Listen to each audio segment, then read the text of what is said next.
I was told this was going to be a little chat, a discussion, so I didn't wear a tie, so I'm inappropriate, but I did take a bath, so I hope I'm okay.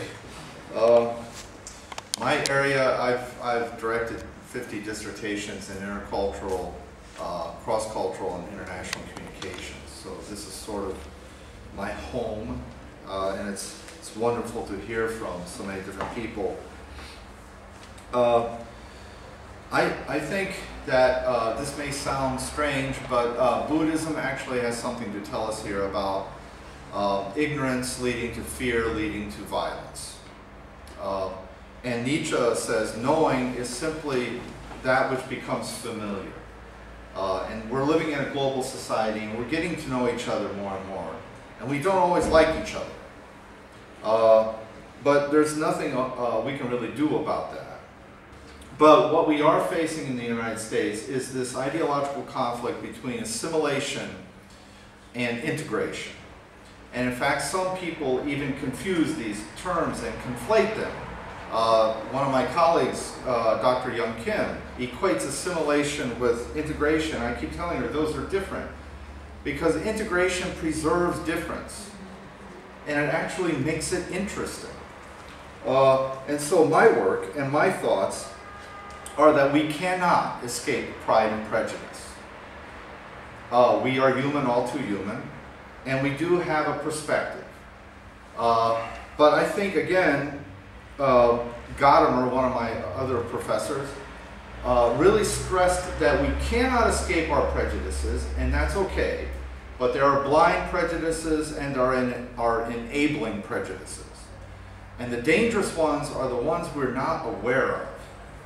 And so this takes us to the reflective term, phenomenology, in driving this critical self-reflection to know yourself and know your own prejudices. So anyway, as I look at this and in my writings, two things come to my mind that I will say, and then I'll be done and very interested to hear everybody else. One is I think we need to work on something quite simple, the issue of appreciation. If we can find a way just to appreciate the other as different, as Al just says, that's enriching. So for instance, not too long ago, a couple months ago, I was in New York City visiting my son, and we went to hear the jazz pianist what was her name? Hiromi at the Blue Note, and there were all kinds of people there. And we came together on our love of jazz.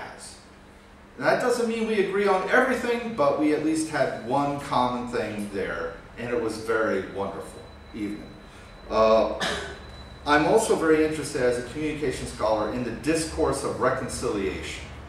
We find this with Bishop Tutu and others.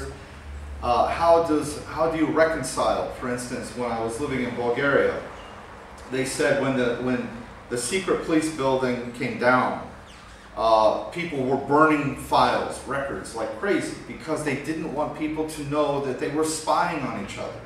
Neighbor spying on neighbor. How do you reconcile? And South Africa is the best example. How can we live together? Even though we have wronged each other, we have to find a way.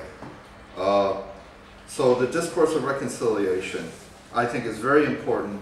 And finally, I'm convinced that resources cannot be overlooked. The pragmatism of poverty.